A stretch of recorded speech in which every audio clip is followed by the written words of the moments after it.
Commander के रूप में मुझे यह उल्लेख करते हुए प्रसन्नता हो रही है कि यह वर्ष सशस्त्र बलों में महिला सशक्तिकरण की दृष्टि से विशेष महत्वपूर्ण रहा है। हमारी बेटियों ने परंपरागत सीमाओं को पार किया है और अब नए क्षेत्रों में महिला अधिकारियों के लिए स्थायी कमीशन की सुविधा आरंभ हो गई है। साथ ही सैनिक स्कूलों तथा सुप्रतिष्ठित नेशनल डिफेंस एकेडमी से महिलाओं के आने का मार्ग प्रशस्त होने से सेनाओं की टैलेंट पाइपलाइन तो समृद्ध होगी ही, हमारे सशस्त्र बलों को बेहतर जेंडर बैलेंस का लाभ भी मिलेगा। मुझे विश्वास है कि भविष्य की चुनौतियों का सामना करने के लिए भारत आज बेहतर स्थिति में है। 21वीं सदी को जलवायु परिवर्तन के युग के रूप में देखा जा रहा है और भारत ने अक्षय ऊर्जा के लिए अपने साहसिक और महत्वाकांक्षी लक्ष्यों के साथ विश्व मंच पर नेतृत्व की स्थिति बनाई है। निजी स्तर पर हम में से प्रत्येक व्यक्ति गांधी जी की सलाह के अनुरूप अपने आसपास के परिवेश को सुधारने में अपना योगदान कर सकता है। भारत ने सदैव समस्त विश्व को एक परिवार ही समझा है। मुझे विश्वास है कि विश्व बंधुत्व की इसी भावना के साथ हमारा देश और समस्त विश्व समुदाय और भी अधिक समरस तथा समृद्ध भविष्य की ओर आगे बढ़ेंगे। प्यारे देशवासियों, इस वर्ष जब हमारे देश की आज़ादी के 75 साल पूरे होंगे, तब हम अपने राष्ट्रीय इतिहास का एक महत्वपूर्ण पड़ाव पार करेंगे। इस अवसर को हम आज़ादी का अमृत महोत्सव के रूप में मना रहे हैं। मुझे यह जानकर प्रसन्नता हो रही है कि बड़े पैमाने पर हमारे देशवासी, विशेषकर हमारे युवा, इस ऐतिहासिक आयोजन में उत्साहपूर्वक भाग ले रहे हैं। यह न केवल अगली पीढ़ी के लिए बल्कि हम सभी के लिए अपने अतीत के साथ पुनः जुड़ने का एक शानदार अवसर है। हमारा स्वतंत्रता संग्राम हमारी गौरवशाली ऐतिहासिक यात्रा का एक प्रेरक अध्याय था। स्वाधीनता का यह 75वां वर्ष उन जीवन मूल्यों को पुनः जागृत करने का समय है जिनसे हमारे महान राष्ट्रीय आंदोलन को प्रेरणा मिली थी। हमारी स्वाधीनता के लिए अनेक वीरांगनाओं और सपूतों ने अपने प्राण न्यौछावर किए हैं। स्वाधीनता दिवस तथा गणतंत्र दिवस के राष्ट्रीय पर्व न जाने कितनी कठोर यातनाओं एवं बलिदानों के पश्चात नसीब हुए हैं। आइए गणतंत्र दिवस के अवसर पर हम सब श्रद्धापूर्वक उन अमर बलिदानियों का भी स्मरण करें। प्यारे देशवासियों, हमारी सभ्यता प्राचीन है परंतु हमारा यह गणतंत्र नवीन है। राष्ट्र निर्माण हमारे लिए निरंतर चलने वाला एक अभियान है। जैसा एक परिवार में होता है वैसे ही एक राष्ट्र में भी होता है कि एक पीढ़ी अगली पीढ़ी का बेहतर भविष्य सुनिश्चित करने के लिए कड़ी मेहनत करती है। जब हमने आज़ादी हासिल की थी उस समय तक औपनिवेशिक शासन के शोषण ने हमें घोर गरीबी की स्थिति में डाल दिया था, लेकिन उसके बाद के 75 वर्षों में हमने प्रभावशाली प्रगति की है। अब युवा पीढ़ी के स्वागत में अवसरों के नए द्वार खुल रहे हैं। हमारे युवाओं ने इन अवसरों का लाभ उठाते हुए सफलता के नए प्रतिमान स्थापित किए हैं। मुझे विश्वास है कि इसी ऊर्जा, आत्मविश्वास और उद्यमशीलता के साथ हमारा देश प्रगति पथ पर आगे बढ़ता रहेगा तथा अपनी क्षमताओं के अनुरूप विश्व समुदाय में अपना अग्रणी स्थान अवश्य प्राप्त करेगा। मैं आप सभी को पुनः गणतंत्र दिवस की हार्दिक शुभकामनाएं देता हूं। धन्यवाद। जय Hind.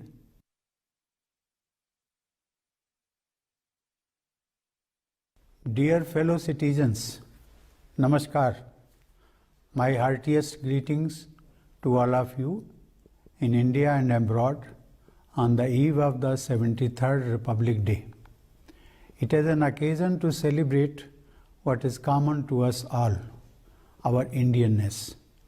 It was on this day in 1950 that this sacred essence of us all assumed a formal shape. That day, India was established as the largest democratic republic, and we the people put into effect a constitution that is an inspired document of our collective vision. The diversity and vibrancy of our democracy is appreciated worldwide. It is this spirit of unity and of being one nation which is celebrated every year as Republic Day. This year's celebrations may be muted due to the pandemic, but the spirit is as strong as ever. On this occasion, let us also remember the great freedom fighters who showed incomparable courage in their pursuit of the dream of Swaraj and fired up the people to fight for it. 2 days ago, on 23rd January, all of us observed the 125th birth anniversary of Netaji Subhash Chandra Bose, who had adopted the energizing salutation of Jai Hind. His quest for independence and his ambition to make India proud inspire all of us. We are immensely fortunate that the Constituent Assembly, which prepared the document, included some of the best minds of their generation. They were the leading lights of our great freedom struggle. After long years, the soul of India was reawakening, and these exceptional men and women were the harbingers of a new dawn. They discussed threadbare every article, every phrase, and every word on behalf of the people. The churning went on for close to 3 years.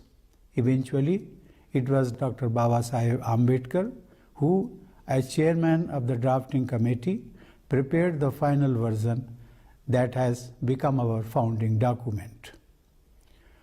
While the text of the Constitution dealing with the details of the workings of the state is quite long, the preamble sums up its guiding principles: democracy, justice, liberty, equality, and fraternity.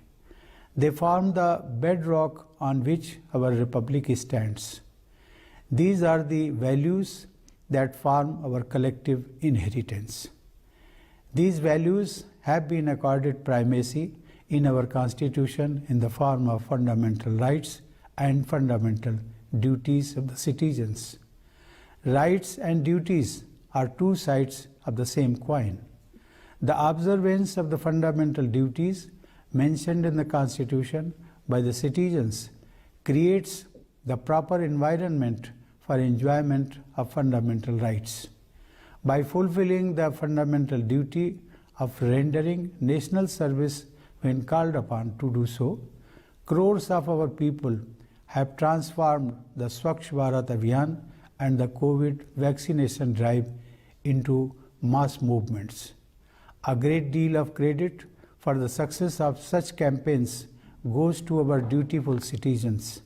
I am sure that our people will continue to strengthen the campaigns of national interest with their active participation and will demonstrate the same dedication. The Constitution of India was enacted and adopted by the Constituent Assembly on 26 November 1949, which we now celebrate as Constitution Day. But it was made effective 2 months later. This was done to mark that day in 1930 when India resolved to win complete freedom. From 1930 to 1947, every year 26th January was celebrated as Purna Swaraj Day, and that was the day chosen to put the Constitution into force.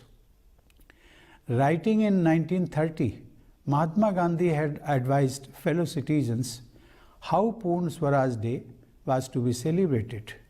He had said, and I quote, "Remember that since we desire to attain our end by non-violent and truthful means only, we can do so only through self-purification. We should therefore devote the day to doing such constructive work as lies in our power to do." Unquote. Needless to say, Gandhiji's advice is timeless. He would have liked us to celebrate the Republic Day in the same manner. He wanted us to look inside, introspect, and strive to become better human beings, and then also look outside, join hands with others, and contribute towards the making of a better India and a better world. Dear fellow citizens, the world has never been in so much need of help as now. It has been over 2 years now, and humankind is still battling with the coronavirus. Hundreds of thousands of lives have been lost, and the world economy has been reeling under the impact. The world has suffered from unprecedented misery, and surge after surge of new variants have been posing new crises. It has been an extraordinary challenge to humankind. The pandemic management was bound to be all the more difficult in India. We have high population density, and as a developing economy, we did not have the level of resources and infrastructure needed to battle this invisible enemy. But it is only in such difficult times that the resilience of a nation shines forth. I am proud to say that we have shown an unmatched resolve against the coronavirus. In the first year itself, we raised the healthcare infrastructure and also reached out to help others. By the second year, we had developed indigenous vaccines and launched the world's biggest vaccination drive in history. The vaccination drive is progressing at a quick pace in our country. During the pandemic, we have reached out to several other countries with vaccines and other medical help. This contribution by India has been appreciated by international organizations. There have been setbacks, unfortunately, as the virus makes a comeback with new mutations. Countless families have gone through a harrowing time. There are no words to express our collective trauma. The only saving grace is that many lives could be saved. As the pandemic is still widespread, we must remain alert and not let our guard down. The precautions we have taken till now have to be continued. Wearing masks and maintaining social distancing have been essential parts of COVID-appropriate behavior.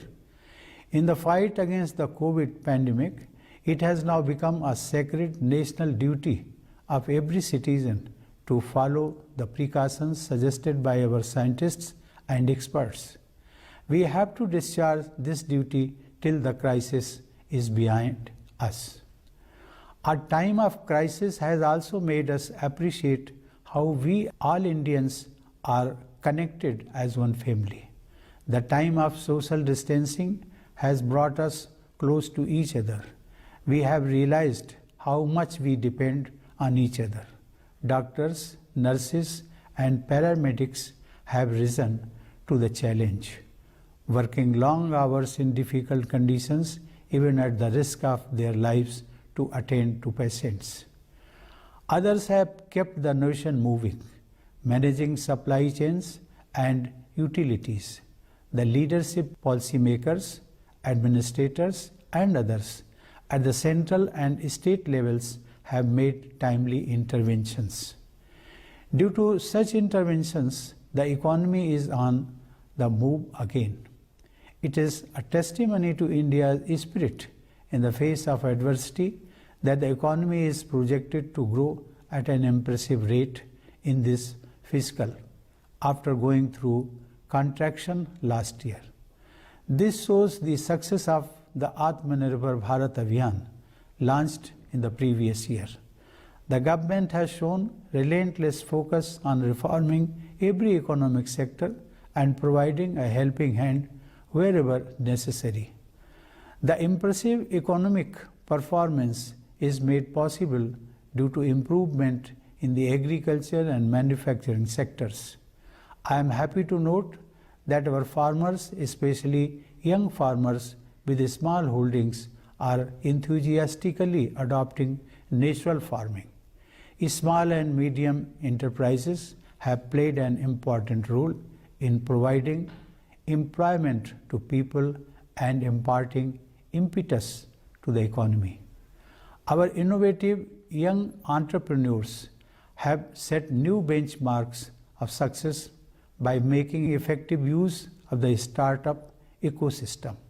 It is a testimony to the success of our country's massive and robust digital payment platform that millions of digital transactions are being done every month. To reap the demographic dividend, the government has created the right environment with the national education policy that makes a perfect blend of traditional values and modern skills.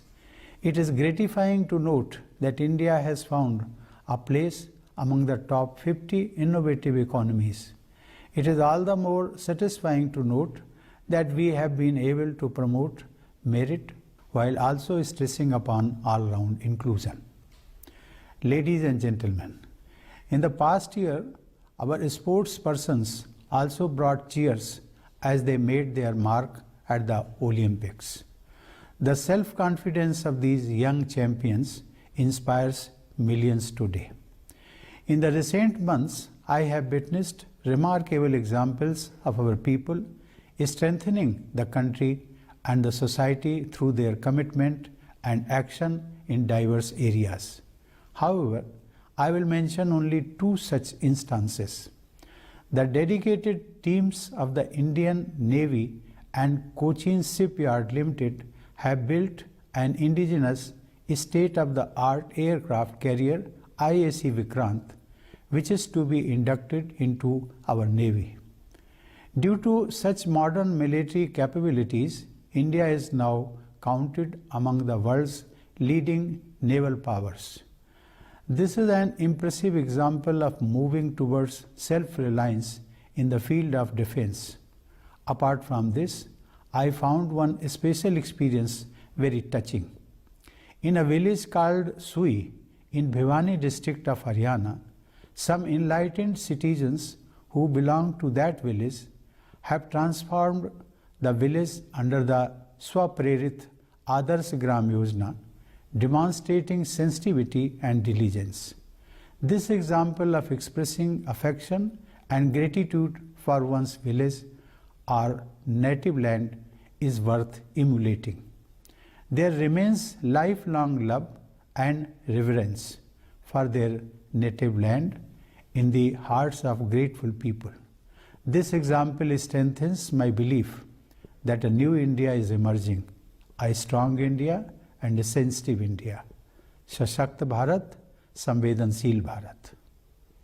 I am sure that taking inspiration from this example, other resourceful people will also contribute for the development of their villages and cities. In this context, I would like to share a personal experience with all of you. I had the privilege of visiting my birthplace, that is my village Paronk, at Kanpur, Dehat district in the month of June last year. On reaching there, I naturally felt the urge to express respect for the sacred soil of my village and applied it on my forehead, because I believe that I have been able to reach Rashtrapati Bhavan only due to the blessings of my village. Wherever in the world I may be, my village and my country remain in my heart. I request the people of India who are successful in life due to their hard work and talent to always remember their roots, their village, town or city. Also, all of you must serve your place of birth and your country in whatever way you can. If all the successful people of India work sincerely for the development of their birthplaces, then the whole country will benefit from the outcome of such local development. Dear fellow citizens, today it is our soldiers and security personnel who carry on the legacy of national pride. In the unbearable cold of the Himalayas and in the excruciating heat of the desert, far away from their families, they continue to guard the motherland. It is thanks to the constant vigil of the armed forces securing our borders and the police personnel maintaining internal security within the country that their fellow citizens enjoy peaceful life. When a brave soldier dies on duty, the entire country feels sad. Last month, in an unfortunate accident, we lost one of the bravest commanders of the country, General Bipin Rawat, his wife, and many brave soldiers. The entire country was deeply saddened by the tragic loss. Ladies and gentlemen, patriotism strengthens the sense of duty among citizens.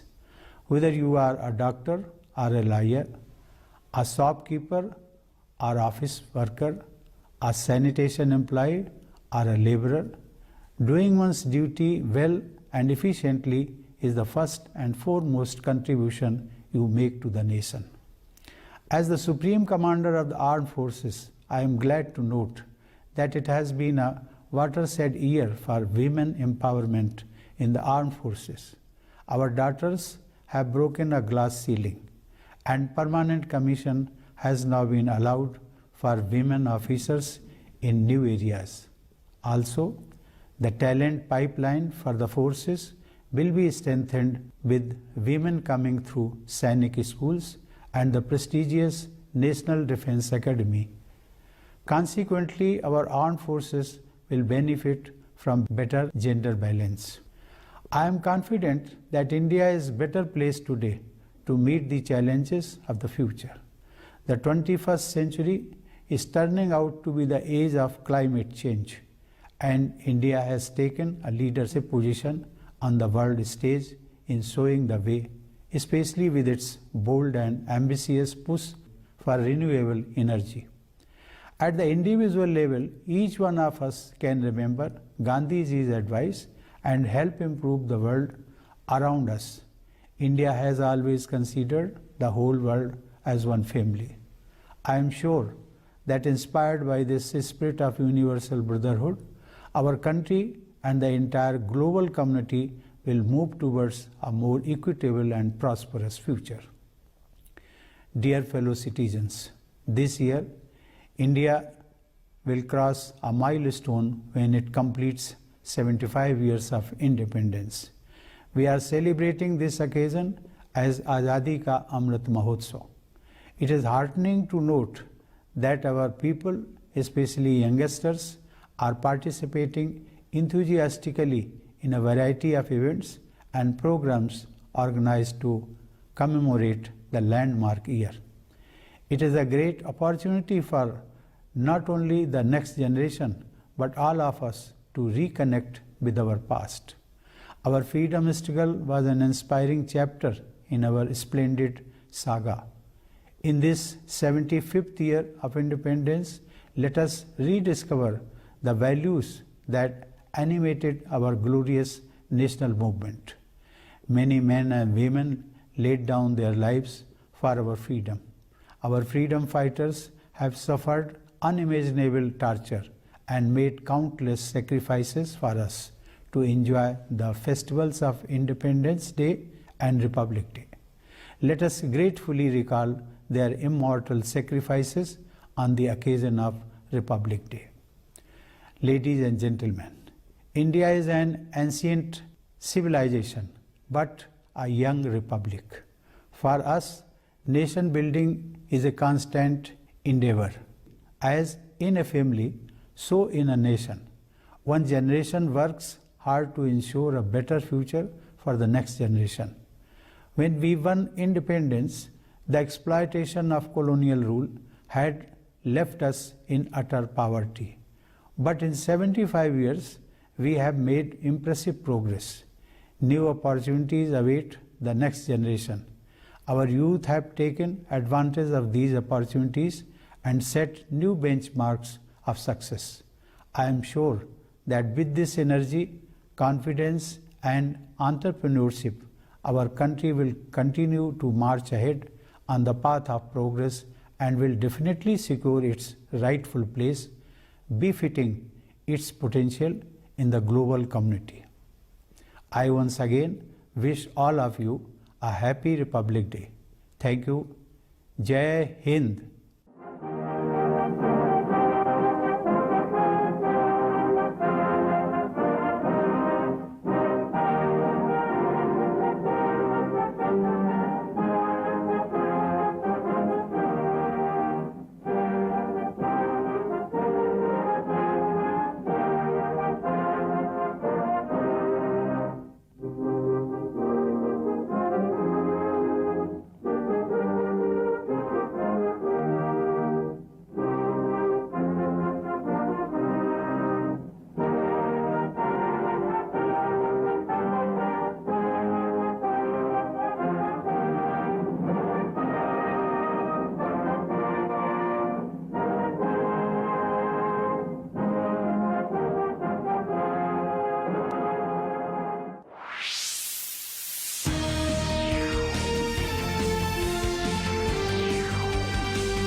नमस्कार, आप सुन रहे थे राष्ट्रपति महोदय का गणतंत्र दिवस की पूर्व संध्या पर राष्ट्र के नाम संदेश। और अपने संदेश में राष्ट्र उत्तर प्रदेश और उत्तराखंड की तमाम छोटी बड़ी खबरों के लिए देखते रहिए समाचार उत्तर प्रदेश उत्तराखंड, खबरों की दुनिया। जुड़ने के लिए चैनल को सब्सक्राइब करें और लेटेस्ट न्यूज अपडेट के लिए बेल आइकन दबाएं।